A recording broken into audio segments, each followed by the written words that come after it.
നമസ്കാരം, ഞാൻ ബൈജുവൻ നായർ. നമ്മുടെ ചാനലിലേക്ക് സ്വാഗതം. ചോദ്യങ്ങളും അവയ്ക്കുള്ള ഉത്തരങ്ങളുമായിട്ട് ഞാനിരിക്കുന്നത് തായ്ലൻഡിലാണ്. ഇവിടെ 1-2 വാഹനങ്ങളുടെ ടെസ്റ്റ് ഡ്രൈവ് ഷൂട്ടൊക്കെ ആയിട്ട് വന്നതാണ്. ബാങ്കോക്കിലാണിപ്പോൾ ഉള്ളത്. അപ്പോൾ ഇവിടെ ഇരുന്നുകൊണ്ട് നമുക്ക് ചോദ്യോത്തരങ്ങളിലേക്ക് പ്രവേശിക്കാം. പക്ഷേ അതിനു മുമ്പ് ഈ ആഴ്ചയിലെ ഏറ്റവും പ്രധാനപ്പെട്ട വാഹന വാർത്ത ഏതാണെന്ന് നോക്കാം.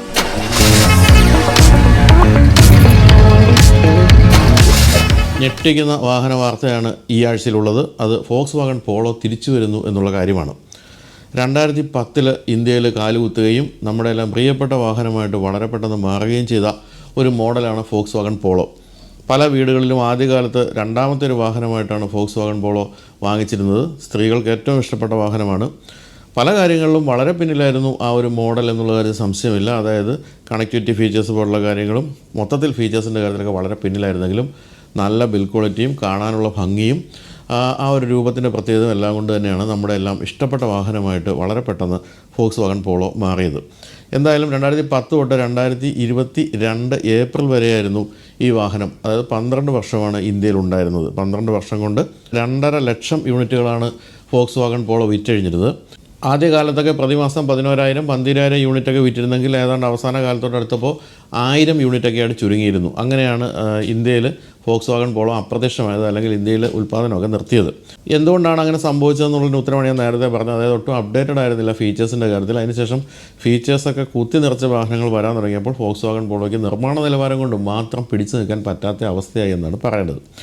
അപ്പോൾ ആ കാലത്ത് 2022 അവസാനിപ്പിച്ച് ഗുഡ് ബൈ പറഞ്ഞ് പോകുന്നതിന് മുമ്പ് അന്നത്തെ ഫോക്സ്വാഗൺ ഇന്ത്യയുടെ ബ്രാൻഡ് ഡയറക്ടർ പറഞ്ഞൊരു വാചകമുണ്ട്. It's not a goodbye, it's goodbye until we meet again എന്നാണ് പറഞ്ഞത്. ഇത് എന്നേക്കുമായിട്ടുള്ളൊരു ഗുഡ് ബൈ അല്ല, അടുത്ത തവണ കാണുന്നവരെയുള്ള ഗുഡ് ബൈ എന്ന് വിചാരിച്ചാൽ മതി എന്നാണ് വിചാരിച്ചത്.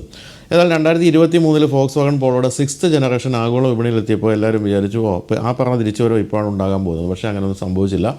തന്നെയുമല്ല, ചെറിയ വാഹനങ്ങളിൽ നിന്നെല്ലാം ഇന്ത്യയിൽ ഫോക്സ്വാഗൺ വിട്ടു. ചെറിയ ഹാച്ച് ബാക്കുകളൊന്നും ഇപ്പോൾ നിർമ്മിക്കുന്നതേ ഇല്ല എന്നൊരവസ്ഥ വന്നു. അങ്ങനെ വന്നപ്പോൾ ഇനി ഫോക്സ്വാഗൺ പോളോ ഒരിക്കലും തിരിച്ചു വരില്ല എന്നാണ് നമ്മൾ കരുതിയിരുന്നത്. പലപ്പോഴും എന്നെപ്പോലുള്ളവരോടൊക്കെ ചോദിക്കാറുണ്ട് ആളുകൾ പോളോ തിരിച്ചു വരുമെന്ന്. കാരണം ഇപ്പോഴും വളരെ ഇഷ്ടപ്പെട്ടൊരു വാഹനമാണ് എല്ലാവർക്കും ഫോക്സ്വാഗൺ പോളോ. എന്തായാലും ഇപ്പോൾ അടുത്ത കാലത്ത് ജയ്പൂരിൽ നടന്ന ഫോക്സ്വാഗൺ പോളോയുടെ ആനുവൽ കോൺഫറൻസിലാണ് ഫോക്സ്വാഗൺ ഇന്ത്യയുടെ ചില മേധാവികൾ ചില മീഡിയകളോട് ഫോക്സ്വാഗൺ പോളോ തിരിച്ചു വരുന്നതിൻ്റെ സാധ്യതയെപ്പറ്റി സംസാരിച്ചത്. പക്ഷേ ഒരു കാര്യമുള്ളത്, തുടക്കത്തിൽ നമ്മുടെ സാധാരണ പോളോ തിരിച്ചു കൊണ്ടിരുന്ന കാര്യമല്ല അവർ ചിന്തിച്ചുകൊണ്ടിരിക്കുന്നത്. GTI എന്ന വേരിയൻ്റ് തിരിച്ചു കൊണ്ടിരുന്ന കാര്യമാണ്. 2016 ഫോക്സ്വാഗൺ പോളോയുടെ GTI എന്ന മോഡൽ ഇന്ത്യയിൽ കൊണ്ടുവരികയും വളരെ ലിമിറ്റഡ് നമ്പേഴ്സ് കൊണ്ടുവന്ന് വിൽക്കുകയൊക്കെ ചെയ്തിരുന്നു. ഇപ്പോഴും ഏറ്റവും അധികം റീസെയിൽ വാല്യൂ ഉള്ള മോഡലുകളാണ് ഫോക്സ്വാഗണിൻ്റെ GTI, പോളോയുടെ GTI എന്ന മോഡൽ. 2 ഡോർ മോഡലുകളാണത്. അതായത് ഫോക്സ്വാഗൺ പോളോയ്ക്ക് 4 ഡോർ ആണെങ്കിൽ ഇതിന് 2 ഡോറുകളേ ഉള്ളൂ. തന്നെയല്ല, എഞ്ചിൻ എന്നൊക്കെ പറയുന്ന കിടിലൻ സാധനമായിരുന്നു. 1.8 ലിറ്റർ ടർബോ ചാർജ് 4 സിലിണ്ടർ എഞ്ചിനാണ് അതിൽ ഘടിപ്പിച്ചിരുന്നത്. 192 BSP ആയിരുന്നു പവർ. അതുപോലെ തന്നെ 250 ന്യൂട്ടൺ മീറ്റർ ടോർക്കും. 7 സ്പീഡ് DSG ഗിയർ ബോക്സ് മാത്രമാണ് ആ വാഹനത്തിൽ ഉണ്ടായിരുന്നത്. എന്ന് തന്നെ വല്ല ഗിയർ റേഷ്യോകളിലൊക്കെ വലിയ വ്യത്യാസം ഉണ്ടായിരുന്നു. 8 മില്ലി സെക്കൻഡ് മതിയായിരുന്നു ഇതിന് ഗിയർ ഷിഫ്റ്റിന്. അതായത് ഡൗൺ ഷിഫ്റ്റ് ചെയ്യാനും അപ്പ് ഷിഫ്റ്റ് ചെയ്യാനൊക്കെ 8 മില്ലി സെക്കൻഡ്സ് മതിയായിരുന്നു. അതായത് ടോർക്ക് ലോസ് ഇല്ലായിരുന്നു എന്ന് പറയാം ഗിയർ ഷിഫ്റ്റിൻ്റെ സമയത്ത്. അപ്പോൾ ഒരു തരത്തിലും പവർ ലോസ് ഇല്ലാത്ത രീതിയിലുള്ള ഒരു പ്രവർത്തന രീതിയായിരുന്നു. അതിന് മൈലേജൊക്കെ തീരെ കുറവായിരുന്നു. എങ്കിൽ പോലും ആ കാലത്ത് വാങ്ങിയ ഭാഗ്യവാന്മാർ ഇപ്പം വലിയ വിലയ്ക്കാണ് വിറ്റുകൊണ്ടിരിക്കുന്നത്. നമ്മളൊരിക്കൽ പ്രശസ്ത സിനിമ താരം ഷറഫുദ്ദീൻ്റെ വീഡിയോ ചെയ്തപ്പോൾ അദ്ദേഹം ഉപയോഗിച്ചിരുന്നത് GTI ആണെന്നുള്ള കാര്യം നമ്മൾ കണ്ടിരുന്നു. അങ്ങനെ കയ്യിലുള്ളൊരു വിൽക്കാറൊന്നുമില്ല ഇപ്പോൾ GTI, അങ്ങനെ കൊണ്ടു നടക്കും. കാരണം എന്ന് വിറ്റാലും അതുപോലെ പൈസ കിട്ടുന്നൊരു മോഡലാണത്. മറ്റൊരു കാര്യമുള്ളത്, ആ കാലത്ത് ഫോക്സ്വാഗൺ പോളോയുടെ GTI വിറ്റിരുന്നത് 26 ലക്ഷം രൂപയ്ക്കാണ് എന്നുള്ള കാര്യമാണ്. അതായത് സാധാരണ നോർമൽ പോളോയേക്കാളും 3 ഇരട്ടി വിലയാണ് ആ ഒരു വാഹനത്തിനുണ്ടായിരുന്നത്. എന്നിട്ട് പോലും ആളുകൾ വാങ്ങിക്കണമെങ്കിൽ ഒന്ന് ആലോചിച്ച് നോക്കുക എന്തായിരുന്നിരിക്കണം ആ വാഹനത്തിൻ്റെ ഒരു പ്രത്യേകതകൾ അല്ലെങ്കിൽ അതിൻ്റെ പെർഫോമൻസ് എന്നൊക്കെയുള്ള കാര്യം. എന്തായാലും 1975 തൊട്ട് ഫോക്സ്വാഗൺ ഈ GTI എന്ന മോഡലുകൾ നിർമ്മിച്ച് വരുന്നുണ്ട്. ഇപ്പോൾ പോളോയുടെ 6th ജനറേഷൻ GTI ആണ് ഇന്ത്യയിലേക്ക് പരിഗണിക്കുന്നതെന്നാണ് അറിയുന്നത്. അതിലുള്ളത് വീണ്ടും എഞ്ചിൻ വ്യത്യാസം വന്നു. 2 ലിറ്റർ ടർബോ പെട്രോൾ എഞ്ചിനാണ്. 207 BSP ആണ്. നേരത്തെ ഇവിടെ വന്നിരുന്നത് 192 ആണെങ്കിൽ ഇപ്പോൾ 207 BSP എഞ്ചിനാണ് വരുന്നത്. 6.5 സെക്കൻഡ്സ് മതി 100 കിലോമീറ്റർ വേഗത എടുക്കാൻ. എന്തായാലും പൂർണ്ണമായിട്ടും നിർമ്മിച്ച് ഇറക്കുമതി ചെയ്ത മോഡലുകളായിരിക്കും. അതായത് CBU മട്ടിലായിരിക്കും കൊണ്ടുവരാൻ പോകുന്നത്. CBU ആകുമ്പോഴത്തേക്കും വീണ്ടും ഇമ്പോർട്ട് ഡ്യൂട്ടിയൊക്കെ വളരെ കൂടുതലാണ്. ഇന്ത്യയിൽ അസംബിൾ ചെയ്യാനുള്ള സാധ്യത തീരെയില്ല. 200 യൂണിറ്റൊക്കെ ആയിരിക്കും ഇന്ത്യയിൽ കൊണ്ടുവരാൻ പോകുന്ന തുടക്കത്തിൽ എന്നാണ് നമുക്ക് പ്രതീക്ഷിക്കാവുന്നത്. വില വളരെ കൂടുതലായിരിക്കും എന്നുള്ളൊരു സംശയമില്ലല്ലോ. ഇനി എപ്പോഴാണ് കൊണ്ടുവരുന്നതെന്ന് ചോദിച്ചാൽ 2025 തുടക്കത്തിലൊക്കെ വരുമെന്നാണ് പ്രതീക്ഷിക്കപ്പെടുന്നത്. എന്തായാലും നമ്മുടെ നാട്ടിൽ നിന്നും പൂർണ്ണമായിട്ടും അപ്രത്യക്ഷമായിരുന്നു എന്ന് കരുതുന്ന വാഹനം തിരിച്ചു വരുന്ന സന്തോഷമുള്ള കാര്യമാണ്. GTI മട്ടിൽ വരികയും പിന്നീട് നമുക്ക് ഒന്ന് മുറവിളി കൂട്ടി നോക്കാം, സാധാരണ നോർമൽ പോളോ കൂടി കൊണ്ടുവരണമെന്ന് പറഞ്ഞുകൊണ്ട്. അപ്പോൾ ചിലപ്പോൾ സംഭവിച്ചേക്കാം. എന്തായാലും ഇപ്പോൾ വന്നാലും നന്നായിട്ട് വിറ്റുപോകാനുള്ള സാധ്യതയുള്ള വാഹനമാണ് ഫോക്സ് വാഗൺ പോളോ, നല്ല സംശയമില്ല. അപ്പോൾ നമുക്ക് അല്പകാലം ഒന്ന് കാത്തിരിക്കാം ഫോക്സ് വാഗൺ പോളോയുടെ തിരിച്ചു വരവിന് വേണ്ടി.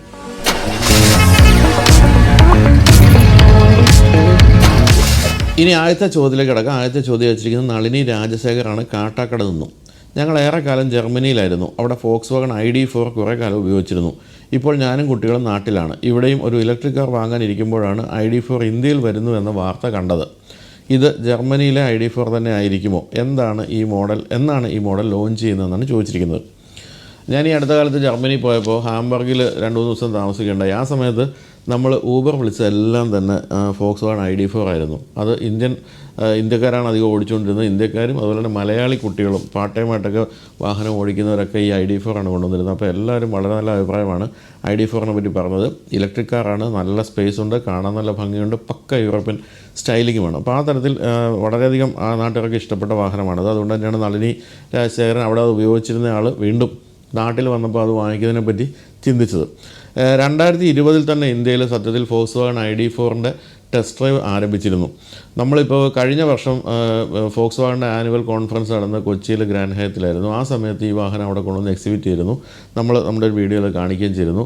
അപ്പോൾ ഫോക്സ് വാഗൺ പോലുള്ള കമ്പനികൾ ഓരോ രാജ്യത്തെയും ഓരോ കാറ്റഗറിയിൽ പെടുത്തുന്നൊരു പരിപാടിയുണ്ട്. അതായത് അവരുടെ വാഹനങ്ങൾ ആ രാജ്യത്തെ കൊണ്ടുവരികയാണെങ്കിൽ അത് ഏത് തരത്തിലുള്ള രാജ്യമാണെന്ന് നോക്കിയിട്ടാണ് ടെസ്റ്റുകൾ നടത്തുന്നത്. അപ്പോൾ ഇന്ത്യയുടെ കാര്യത്തിൽ ഹോട്ട് ആൻഡ് ഹ്യൂമിഡ് കൺട്രി എന്നുള്ളതാണ് ഫോക്സ് വാഗൺ കണ്ടെത്തിയിരിക്കുന്നത്. ഹോട്ട് ആൻഡ് ഹ്യൂമിഡ് കൺട്രി എന്ന് പറയുന്നത് പെട്രോൾ അല്ലെങ്കിൽ ഡീസൽ വാഹനങ്ങളെ സംബന്ധിച്ച് വലിയ പ്രശ്നമല്ല. പക്ഷേ ഇലക്ട്രിക് വാഹനങ്ങളെ സംബന്ധിച്ച് മൊത്തത്തിൽ അതിൻ്റെ ഒരു ക്യാരക്ടർ മാറ്റുന്ന ഒരു പ്രശ്നമുണ്ട് ഈ ഒരു ഹോട്ട് ആൻഡ് ഹ്യൂമിഡ് ആണെങ്കിൽ.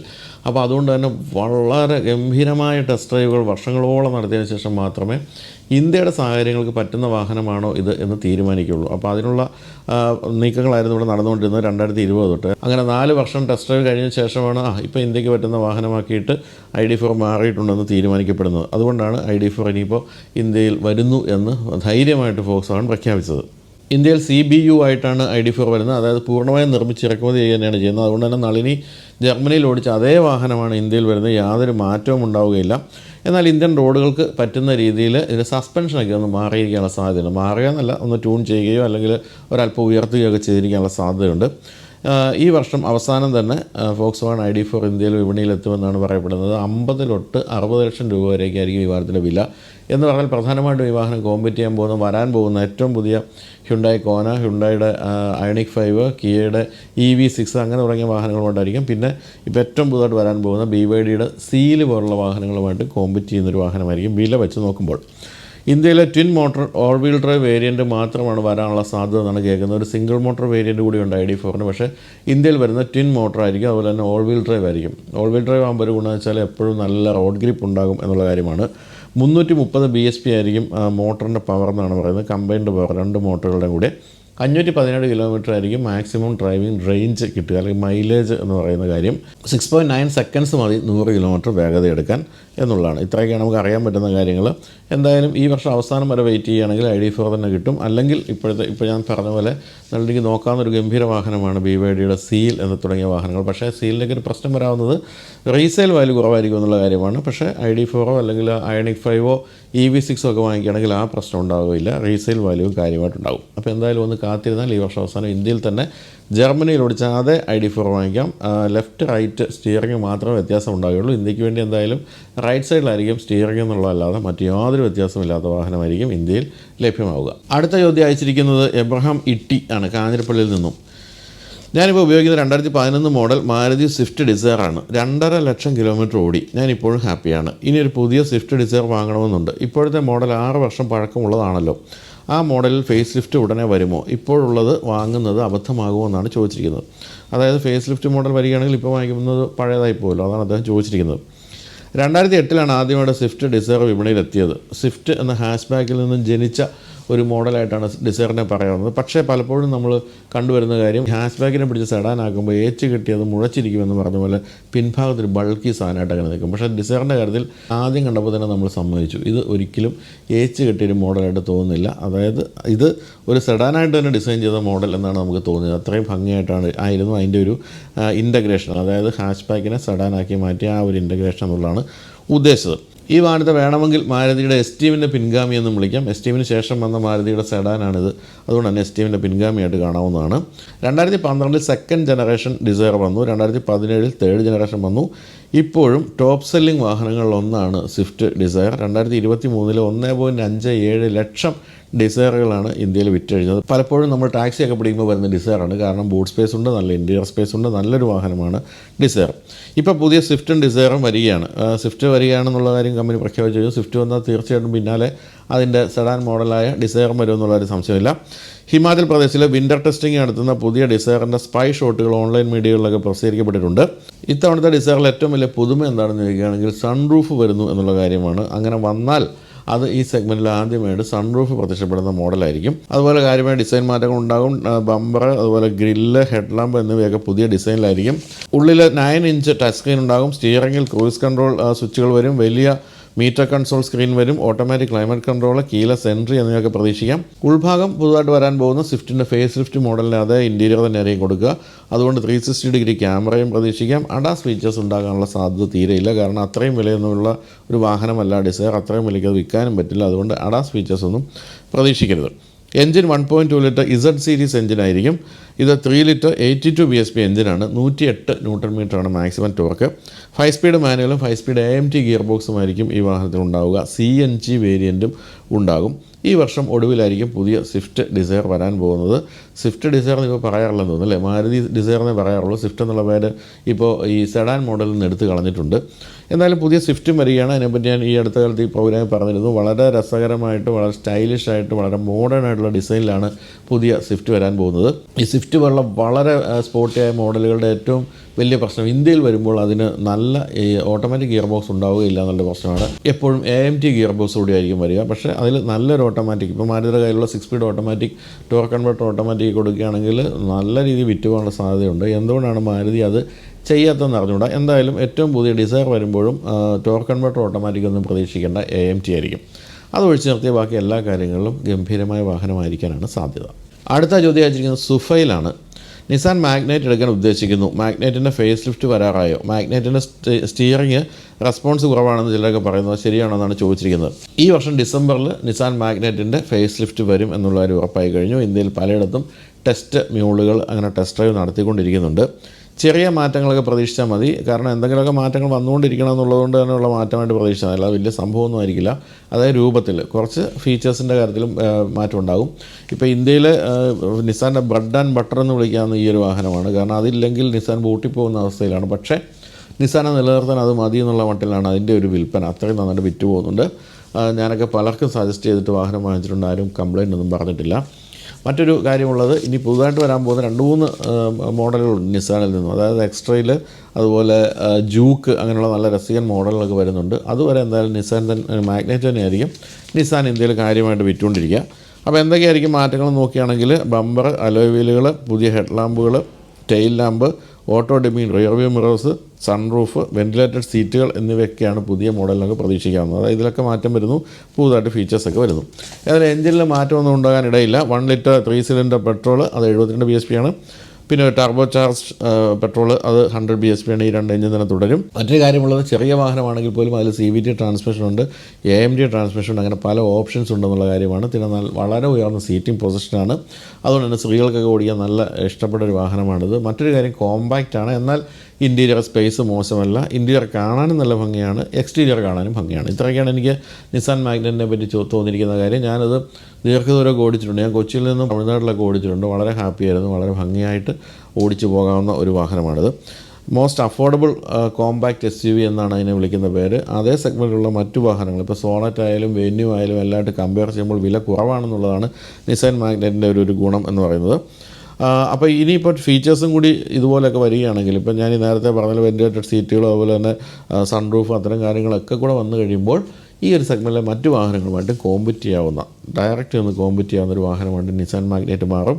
ആ സമയത്ത് വിലയും വലിയ കുഴപ്പമില്ലാതെ അധികം കൂട്ടാതെയൊക്കെ നിൽക്കുകയാണെങ്കിൽ അപ്പോഴും most affordable and most feature rich വാഹനം എന്നുള്ളൊരു പേരൊക്കെ നിലനിർത്താൻ സാധിക്കും. അതുകൊണ്ട് തന്നെ എന്തായാലും നമുക്കൊന്ന് കാത്തിരിക്കുക. അധികകാലമൊന്നും വേണ്ട, ഈ വർഷം അവസാനം തന്നെ നിസാൻ മാഗ്നൈറ്റിൻ്റെ പുതിയ മോഡൽ വിപണിയിലെത്തും.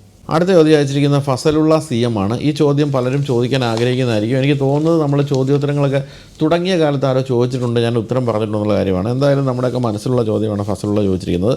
അതിതാണ്: ഇലക്ട്രിക് കാർ രംഗത്ത് പല സാങ്കേതിക വിദ്യകൾ വന്നിട്ടുണ്ടെങ്കിലും കാറിൻ്റെ മേലെയും സൈഡ് പാനലുകളിലും മറ്റും സോളാർ പാനലുകൾ ഘടിപ്പിക്കുന്നതിനെക്കുറിച്ച് ആരും ചിന്തിച്ചിട്ടില്ലേ? ഇത് വാഹനത്തിൻ്റെ റേഞ്ച് കൂട്ടാനും ചാർജ് കുറവുള്ള വാഹനത്തെ ചാർജിങ് സ്റ്റേഷനിൽ എത്തിക്കാൻ ഒക്കെ ഒന്ന് സഹായിക്കില്ലെന്നാണ് ചോദിച്ചിരിക്കുന്നത്. ശരിയാണല്ലോ, നമ്മൾ സാധാരണഗതിയിൽ വീടിൻ്റെ മുകളിലാണ് സോളാർ പാനൽ വയ്ക്കുന്നത്, എന്നിട്ട് അത് ഉപയോഗിച്ച് വാഹനം ചാർജ് ചെയ്യുന്നു, ഓടിച്ചു പോകുന്നു. അതിന് പകരം വാഹനത്തിൻ്റെ മുകളിൽ സോളാർ പാനൽ വെച്ചാൽ പോരെ എന്നുള്ള ചോദ്യം തീർച്ചയായിട്ടും എല്ലാവരും ചോദിക്കുന്ന കാര്യമായിരിക്കും. എന്തായാലും നമ്മളല്ല ഇത് ആദ്യമായിട്ട് ചിന്തിച്ചതെന്നുള്ളൊരു കാര്യം. നമ്മൾ വിചാരിക്കും നമ്മളാണ് ഇതൊക്കെ ആദ്യം ചിന്തിച്ചത്. പക്ഷേ അതിനേക്കാളൊക്കെ മുമ്പേ വാഹന നിർമ്മാണ കമ്പനികളൊക്കെ ഇതിനെപ്പറ്റി ചിന്തിച്ചിട്ടുണ്ട്. ഇത് സംബന്ധിച്ച് പല പരീക്ഷണങ്ങൾ നടന്നിട്ടുണ്ട്. വളരെ പ്രധാനപ്പെട്ട വാഹന നിർമ്മാണ കമ്പനികളൊക്കെ ഇതിനെപ്പറ്റി പരീക്ഷണങ്ങൾ നടത്തുകയും ചില വാഹനങ്ങൾ നിർമ്മിക്കുകയും ചെയ്തിട്ടുണ്ട്. ഉദാഹരണമായിട്ട് ടൊയോട്ട പ്രിയൂസ്, ഹ്യുണ്ടായി അയോണിക് 5, ബെൻസിൻ്റെ വിഷൻ EQ XX, അതുപോലെ ഒരു US കമ്പനിയായ വിങ് മോട്ടോഴ്സിൻ്റെ സ്പ്രൗട്ട്, മാർക്ക് 2 തുടങ്ങിയ വാഹനങ്ങളൊക്കെ ഇത് പരീക്ഷിച്ചിട്ടുണ്ട്. അതായത് ഒന്നുകിൽ പാനൽ സെപ്പറേറ്റ് വാങ്ങിച്ച് ഫിറ്റ് ചെയ്യാൻ സാധിക്കുമായിരുന്നു, അല്ലെങ്കിൽ ഈ വാഹനങ്ങളിൽ തന്നെ ഫിറ്റ് ചെയ്ത് അങ്ങനെയൊക്കെ വിറ്റ് നോക്കി. പക്ഷേ എന്നിട്ടൊന്നും അത് വിജയമായില്ലെന്ന് തന്നെയല്ല, ആരും അത് ഏറ്റെടുത്തുമില്ല. അതിന് പല കാരണങ്ങളുണ്ട്. പ്രധാനപ്പെട്ട കാരണം എന്താണെന്ന് ചോദിച്ചാൽ, ഇത്രയും ഒന്ന് സ്ഥലം, അതൊരു വാഹനം എന്ന് പറയുന്നത് വളരെ ചെറിയൊരു ഏരിയ ഉള്ള സ്ഥലമാണ്, ഏരിയ ഉള്ളൊരു സംഭവമാണ്. അപ്പം ഇതിൻ്റെ പാനലിലായാലും ഇതിൻ്റെ റൂഫിലായാലും ഘടിപ്പിക്കുന്ന സോളാർ പാനൽ കൊണ്ടൊന്നും ഒരു വാഹനത്തെ പൂർണ്ണമായിട്ട് ചാർജ് ആക്കാൻ പറ്റില്ല.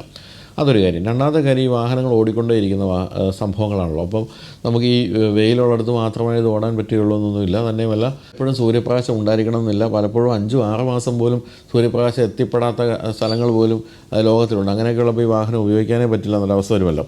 അപ്പോൾ അത്തരം പല കാര്യങ്ങളും കണക്കിലെടുത്തിട്ടാണ് ഇത്തരം വാഹനങ്ങൾ വേണ്ട എന്ന് തീരുമാനിച്ചത്. അപ്പോൾ ഇത് സംബന്ധിച്ച് US നടത്തിയൊരു പഠനത്തിൽ തെളിഞ്ഞെന്ന് വെച്ചാൽ, ഇപ്പം US ഏറ്റവും പ്രധാനപ്പെട്ട മോഡലാണ് ടെസ്ല. അപ്പോൾ ടെസ്ലയുടെ ഒരു മോഡൽ എടുക്കുന്നു, പൂർണ്ണമായിട്ട് സോളാർ പാനൽ കൊണ്ട് മൂടുന്നു, എന്നിട്ട് വെയിലത്ത് കൊണ്ട് ഇടുന്നു ചാർജ് ആകാൻ വേണ്ടി. അങ്ങനെയാണെങ്കിൽ ആ വാഹനത്തിൻ്റെ ഫുൾ ചാർജിൻ്റെ 4% മാത്രമേ ഒരു ദിവസം കൊണ്ട് ചാർജ് ആവുകയുള്ളൂ എന്നുള്ളതാണ് അവർ കണ്ടുപിടിച്ചത്.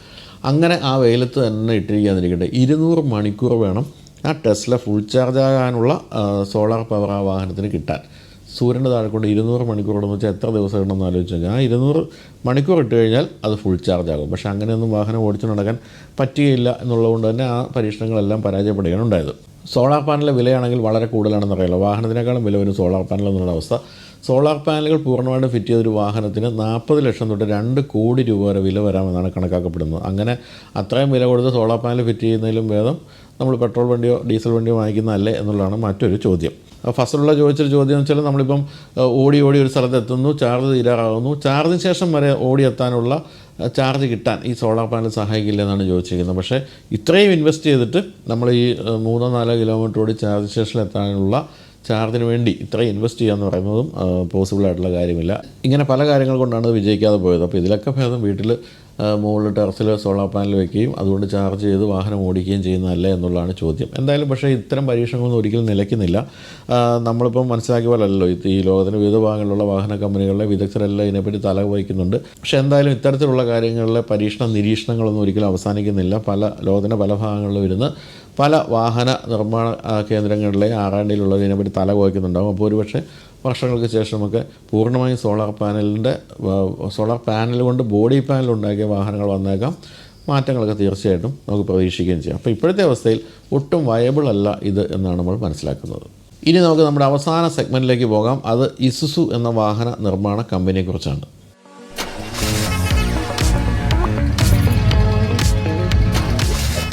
2012 ഇസുസു ആദ്യമായിട്ട് ഇന്ത്യയിലെത്തി.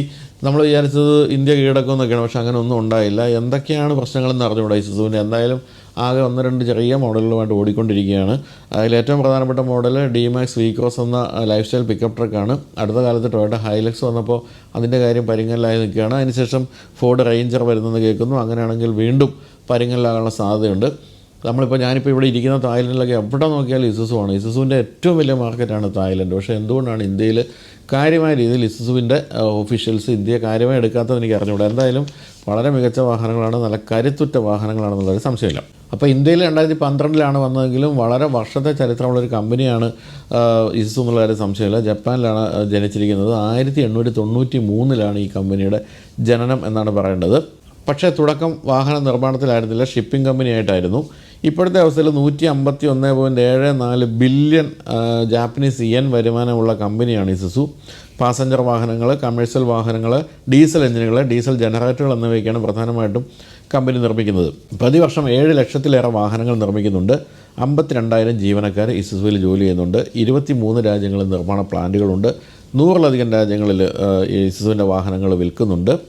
ഇപ്പോൾ കമേഴ്ഷ്യൽ വാഹനങ്ങളും അതുപോലെ തന്നെ ഡീസൽ എഞ്ചിനും നിർമ്മാണത്തിലാണ് പ്രധാനമായിട്ടും കമ്പനി ശ്രദ്ധിച്ചുകൊണ്ടിരിക്കുന്നത്.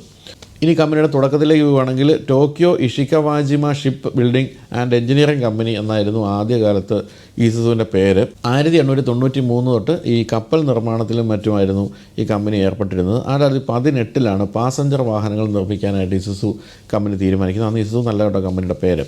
ബ്രിട്ടനിലെ വോൾസലെ എന്ന് പറയുന്ന കമ്പനിയുമായിട്ട് ചേർന്ന് പാർട്സുകൾ ജപ്പാനിൽ എത്തിച്ച് അസംബിൾ ചെയ്ത് വിൽക്കുന്ന പരിപാടിയാണ് ആദ്യം ആരംഭിച്ചത്. അങ്ങനെ 2022 വോൾസലെ A9 എന്ന് പറയുന്ന മോഡൽ നിർമ്മിച്ചു. ജപ്പാനിൽ ഇസുസു എന്ന് പറയുന്ന കമ്പനി നിർമ്മിച്ചു. ഇസുസു അല്ല കേട്ടോ, വീണ്ടും പേര് പഴയതായിരുന്നു. അതാണ് ജപ്പാനിൽ നിർമ്മിക്കുന്ന ആദ്യത്തെ കാർ A9 എന്ന് പറയുന്ന ഈ ഒരു മോഡലായിരുന്നു. പക്ഷേ 2 വർഷത്തിന് ശേഷം ഈ വാഹന ഭാഗങ്ങളും ഈ വോൾസലയുടെ ലൈസൻസ് വാങ്ങിച്ച് ജപ്പാനിൽ തന്നെ നിർമ്മിക്കാൻ തുടങ്ങി. അങ്ങനെ പൂർണ്ണമായും ജാപ്പനീസ് കാറായിട്ട് A9 മാറി 2 വർഷം കൊണ്ട്. 2027 CP എന്ന ആദ്യ ട്രക്ക് നിർമ്മിച്ചു. ഇതിനിടെ വോൾസലയുടെ സുമിത പോലുള്ള കാർ മോഡലുകളും കമ്പനി നിർമ്മിച്ചു കൊണ്ടിരുന്നു. എല്ലാം വലിയ ഹിറ്റാവുകയും ചെയ്തു. സുമിത നിർമ്മിക്കപ്പെട്ട വർഷം തന്നെ ഷിപ്പ് നിർമ്മാണ കമ്പനിയിൽ നിന്നും വേർപെട്ട് വാഹന നിർമ്മാണ കമ്പനി ഒരു പ്രത്യേക ഒരു എൻറ്റിറ്റി ആയിട്ടങ്ങ് മാറി. ഇഷിക്കാവ ഓട്ടോമോട്ടീവ് എന്നായിരുന്നു അങ്ങനെ തുടക്കത്തിൽ ആ കമ്പനിയുടെ പേര്. 1933 ജപ്പാനിലെ ഒരു നദിയുടെ പേരായ ഇസുസു എന്ന പേരിൽ ഈ ഇഷിക്കാവ ഓട്ടോമോട്ടീവ് എന്ന് പറയുന്ന കമ്പനി ഒരു കാർ നിർമ്മിച്ചു. പിന്നെ ആ കാറിൻ്റെ പേര് തന്നെ ആ കമ്പനി അങ്ങ് സ്വീകരിക്കാനുണ്ടായത്. അങ്ങനെ ഇഷിക്കാവ ഓട്ടോമോട്ടീവ് എന്ന കമ്പനിയാണ് പിന്നീട് ഇസുസു എന്ന പേരിലേക്ക് കമ്പനിയുടെ പേര് മാറ്റിയത്. 1933 മുതൽ ഡീസൽ എഞ്ചിൻ നിർമ്മാണവും ഇസുസു തുടങ്ങിയിരുന്നു. ഇതുവരെ 2 കോടിയിലധികം ഡീസൽ എഞ്ചിനുകളാണ് ഇസുസു നിർമ്മിച്ചത്. ഒരു വലിയ റെക്കോർഡ് തന്നെയാണ്. ഇപ്പോൾ പബ്ലിക് ലിമിറ്റഡ് കമ്പനിയാണ് ഇസുസു. പക്ഷേ മിത്സുബിഷി, ടൊയോട്ട എന്നിവയടക്കം ധാരാളം വാഹന നിർമ്മാണ കമ്പനികൾക്കും അതുപോലെ തന്നെ വ്യക്തികൾക്കും ബാങ്കുകൾക്കുമെല്ലാം ഓഹരി പങ്കാളിത്തമുണ്ട് ഇസുസുവിൽ. അതുകൊണ്ട് തന്നെ ഒരു വലിയ പബ്ലിക് ലിമിറ്റഡ് കമ്പനിയായിട്ട് ഇസുസു മാറിയിട്ടുണ്ട്. ഇന്ത്യ ഒഴിച്ച് ബാക്കി എല്ലാ രാജ്യങ്ങളിലും വമ്പൻ സക്സസ്സായി മാറുകയും ചെയ്തു. ഇന്ത്യയിൽ എന്താണ് സംഭവിച്ചതെന്ന് അറിഞ്ഞുകൂടാം. അപ്പോൾ ഇതാണ് ഇസുസുവിൻ്റെ വാഹന ചരിത്രം.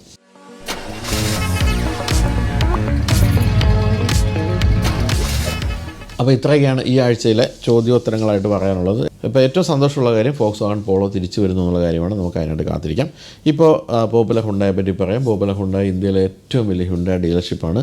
കേരളത്തിലുടനീളം നോക്കുകയാണെങ്കിൽ 33 സെയിൽസ് സെൻറ്റേഴ്സും 33 സർവീസ് സെൻറ്റേഴ്സും കേരളത്തിൽ അങ്ങോളം ഇങ്ങോളമുണ്ട്. നിങ്ങൾക്ക് ഏതെങ്കിലും ഒരു പുതിയ ഹുണ്ടായി വാഹനം വാങ്ങിക്കണമെങ്കിൽ ഞാൻ ഈ കൊടുത്തിരിക്കുന്ന നമ്പറിൽ വിളിക്കുക. എന്നിട്ട് പറയുക എനിക്ക് ഈ വാഹനം എൻ്റെ വീട്ടുമുറ്റത്ത് എത്തിച്ചേരണമെന്ന് പറഞ്ഞാൽ നിങ്ങളുടെ വീട്ടുമുറ്റത്ത് വാഹനം എത്തിച്ചേരുന്നു. നിങ്ങൾ ഓടിച്ചു നോക്കുന്നു. ഇഷ്ടപ്പെട്ടെങ്കിൽ ബുക്ക് ചെയ്യാനാണ് തീരുമാനിക്കുന്നതെങ്കിൽ പറയുക. ബൈജു എന്ന യൂട്യൂബ് ചാനൽ കണ്ടിട്ടാണ് ഞാൻ ബുക്ക് ചെയ്യുന്നതെന്ന്. അങ്ങനെയാണ് നിങ്ങളെ കാത്തിരിക്കുന്നത് സർപ്രൈസ് ഗിഫ്റ്റുകളും ലഭ്യമായ സമ്മാനങ്ങളുമാണ്. നിങ്ങൾക്ക് എന്തെങ്കിലും പരാതി ഹുണ്ടായെ പറ്റി, പോപ്പുലർ ഹുണ്ടായെ പറ്റി ഉണ്ടെങ്കിലും ഈ നമ്പറിൽ വിളിച്ച് പറയാം. തീർച്ചയായിട്ടും പരാതി പരിഹരിക്കുന്നതായിരിക്കും. എന്തെങ്കിലും സന്തോഷമുള്ള കാര്യം, അഭിനന്ദിക്കേണ്ട കാര്യം ഉണ്ടെങ്കിൽ ഈ നമ്പറിൽ വിളിക്കാം. അതും കേൾക്കാൻ അവിടെ ആളുണ്ട്. അപ്പോൾ നിങ്ങളും പോപ്പുലർ ഹുണ്ടായും തമ്മിലുള്ളൊരു പാലമാണ് ഈ ഒരു നമ്പർ എന്നാണ് പറയേണ്ടത്. ആ വാഹനങ്ങളുമായിട്ട് ബന്ധപ്പെട്ട എന്ത് കാര്യങ്ങൾക്കും നിങ്ങൾക്ക് ഈ നമ്പറിൽ വിളിക്കാം. പിന്നെ എങ്ങനെയൊക്കെയാണ് ഈ ചോദ്യോത്തര പങ്ക്തിയിലേക്ക് ചോദ്യങ്ങൾ അയക്കണമെന്ന് ചോദിച്ചാൽ 2 തരത്തിലേക്ക്. ഒന്ന് biju@gmail.com എന്ന ഇമെയിൽ ഐഡിയിലേക്ക് അയക്കാം. ബൈജു എന്നായർ ഒഫീഷ്യൽ എന്ന ഫേസ്ബുക്ക് പേജിലേക്ക് അയക്കാം. ബൈജു എന്നായർ എന്ന ഇൻസ്റ്റാഗ്രാം പേജിലേക്ക് അയക്കാം. കൂടാതെ ഈ ചോദ്യോത്തര പങ്ക്തിയുടെ താഴെ കമൻറ്റുകളായിട്ടും ചോദ്യങ്ങൾ അയക്കാം. തിരഞ്ഞെടുത്ത ചോദ്യങ്ങൾക്ക് ഉത്തരം തരുന്നതായിരിക്കും. അപ്പോൾ ഇത്രയും പറഞ്ഞ് അവസാനിപ്പിക്കുന്നു. അപ്പോൾ തായ്ലൻഡിലെ ബാങ്കോക്കിൽ നിന്ന് എല്ലാവർക്കും ബൈ.